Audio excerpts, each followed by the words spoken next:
السلام علیکم ورحمۃ اللہ۔ جیسا کہ آپ تمام کو معلوم ہے، آج جمعہ کا دن ہے اور جمعہ کے دن سورۃ الکہف پڑھنے کی بہت زیادہ فضیلت ہے، کیونکہ نبی پاک صلی اللہ علیہ وسلم نے ارشاد فرمایا، جس نے جمعہ کے دن سورۃ الکہف پڑھی یا تلاوت کی تو دوسرے جمعے تک وہ اللہ تعالیٰ کے نور میں رہتا ہے۔ تو آئیے ہم اصحاب کہف کا واقعہ آپ کو سناتے ہیں کہ اصحاب کہف کون تھے اور ان کا کیا واقعہ ہے۔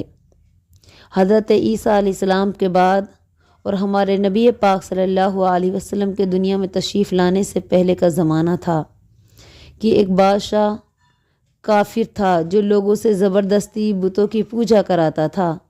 ایک دفعہ اس کو معلوم ہوا کہ اس کے شہر میں چند نیک نوجوان ہیں جو اللہ کو مانتے ہیں اور اس کے سوا کسی اور کو عبادت کے لائق نہیں سمجھتے۔ وہ حضرت عیسیٰ علیہ السلام کو اللہ کا سچا رسول سمجھتے ہیں اور دوسرے پیغمبروں پر بھی ایمان رکھتے ہیں۔ بادشاہ نے ان نوجوانوں کو اپنے سامنے طلب کیا اور ان کو بت پوجنے پر مجبور کیا، لیکن انہوں نے صاف انکار کر دیا کہ ہمارا رب تو وہ ہے جو زمین و آسمان کا رب ہے، ہم تو اس کے سوا کسی اور کو پوجنے جانے کے لائق نہیں سمجھتے، کیونکہ اس کو چھوڑ کے کسی دوسرے کو پوجنا اور پکارنا نہایت ظلم اور ناانصافی کی بات ہے۔ بادشاہ کو ان کی باتیں سن کر بہت غصہ آیا اور اس نے کہا، زیادہ باتیں نہ بناؤ، اپنی جان کی خیر چاہتے ہو تو بتوں کو اپنا رب مان لو۔ میں تم کو ابھی قتل کرا دیتا، لیکن مجھے تمہاری جوانیوں پر رحم آتا ہے، اس لیے میں تم کو 3 دن کی مہلت دیتا ہوں۔ اگر اس عرصے میں تم راستے پر آ گئے تو بہتر ہے، ورنہ تمہیں موت کی سزا دی جائے گی۔ ان نوجوانوں نے دربار سے نکل کر آپس میں مشورہ کیا کہ یہ ہماری قوم تو زمین و آسمان کے مالک اللہ رب العالمین کو چھوڑ کے دوسرے خداؤں کو اپنا رب مان بیٹھی ہے، حالانکہ یہ لوگ ان کے خدا ہونے کا کوئی ثبوت بھی نہیں پیش کرتے۔ بھلا اس شخص سے بڑا ظالم اور کون ہو سکتا ہے جو اللہ پر جھوٹ باندھے؟ اب جب ہمارا اور ان کافروں کا اور ان کے جھوٹے خداؤں کا کوئی تعلق نہیں رہا تو آؤ یہاں سے نکل چلیں اور کسی غار میں جا کے پناہ لیں، وہاں خدا ہم پر اپنی رحمت نازل فرمائے گا اور ہمارے کام میں سہولت پیدا کرے گا۔ یہ مشورہ کر کے وہ سب قریبی پہاڑ کے ایک غار میں جا چھپے۔ وہاں اللہ نے ان کو سلا دیا اور وہ سوئے رہے، لیکن اسی حالت میں ان کو کوئی جھانک کر دیکھتا تو سمجھ جاتا کہ جاگ رہے ہیں۔ اللہ تعالیٰ انہیں نیند میں دائیں بائیں کروٹ بھی دلاتا رہا۔ ان لوگوں کے ساتھ ایک کتا بھی تھا جو غار کے منہ پہ پنجے پھیلائے بیٹھا تھا۔ یہ ایک ایسا نظارہ تھا کہ اگر کوئی دیکھتا تو ڈر کے مارے الٹے پاؤں بھاگ کھڑا ہوتا۔ آخر اللہ تعالیٰ نے بہت لمبے عرصے کے بعد ان کو جگایا تو ان میں سے ایک نے پوچھا، بھلا ہم کتنی دیر اس حال میں رہے ہوں گے؟ دوسرے نے کہا، شاید 1 دن یا اس سے بھی کم۔ پھر وہ بولے، اللہ ہی بہتر جانتا ہے کہ ہم نے کتنا وقت اس حالت میں گزارا ہے۔ اب ان کو بھوک محسوس ہوئی تو انہوں نے اپنے میں سے ایک نوجوان کو چاندی کا سکہ دے کر شہر بھیجا کہ جا اچھا سا کھانا لے آ، اور اس کو تائید کی کہ احتیاط سے کام لے، لوگ اس کو پہچان نہ جائیں، بس چپکے سے کھانا لے کر آ جا، کیونکہ لوگوں کو اگر ہمارا پتہ چل گیا تو وہ ہمیں پتھر مار مار کر ہلاک کر دیں گے یا پھر زبردستی ہمیں اپنا مذہب قبول کرنے پر مجبور کر دیں گے۔ اگر ہم نے ایسا کیا تو ہمیشہ کے لیے برباد ہو جائیں گے۔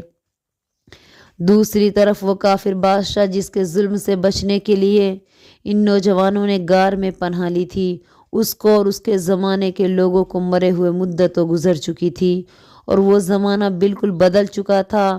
اب وہاں ایک نیک عیسائی بادشاہ کی حکومت تھی۔ وہ نوجوان شہر گیا اور ایک نان بائی سے کچھ روٹیاں خریدی۔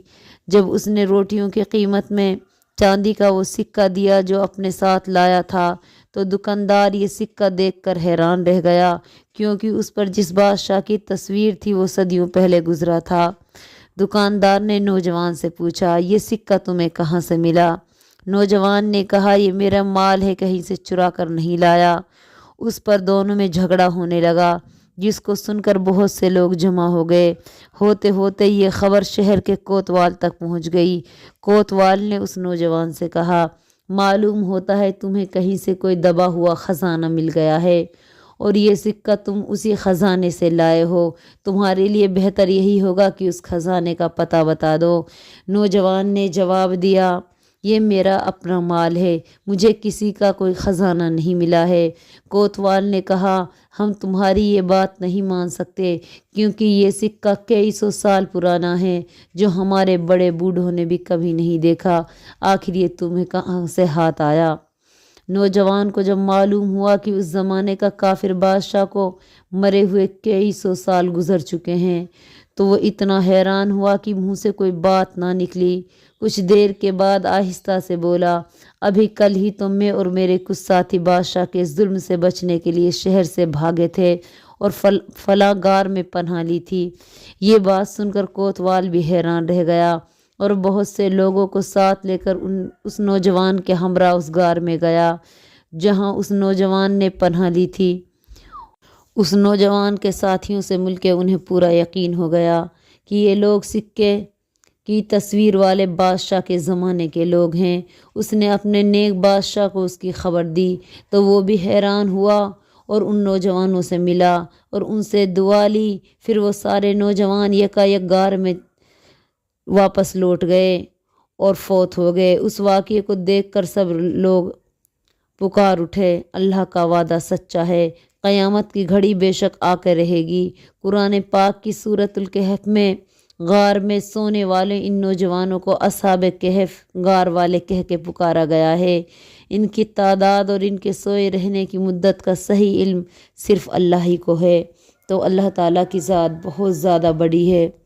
اللہ پاک کبھی بھی کچھ بھی کر سکتا ہے، تو ہمیں اللہ تعالیٰ کی ذات پر مکمل یقین رکھنا چاہیے اور ہمیں اپنی زندگی اللہ رب العالمین کی عبادت میں گزارنی چاہیے۔ حالات چاہے کتنے ہی برے کیوں نہ ہوں، پھر بھی ہم ہر حال میں اپنے رب کی عبادت پر ڈٹے رہیں۔ انشاءاللہ راستہ اللہ رب العالمین کہیں نہ کہیں سے کوئی ہمارے لیے ضرور نکال دے گا۔ تو میں تو آخر میں یہی کہوں گی کہ مسلمانوں ہوش میں آؤ، اپنے رب کو راضی کر لو۔ جس مقصد کے لیے رب العالمین نے ہم کو دنیا میں بھیجا ہے اس کو پورا کر لو۔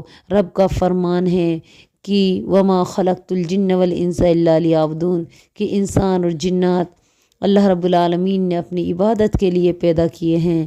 تو رب کی عبادت کر لو، رب کو راضی کر لو، اور جب دنیا سے لوٹو تو اس حال میں لوٹو کہ آپ کا نامہ اعمال آپ کے ساتھ ہو، آپ کو پچھتاوا نہ ہو رہا ہو، آپ کے انتظار میں جنتیں ہوں، آپ کی قبر گلے گلزار بن جائے، تو انشاءاللہ تعالیٰ یہ آپ کے لیے سب سے بڑی کامیابی ہوگی۔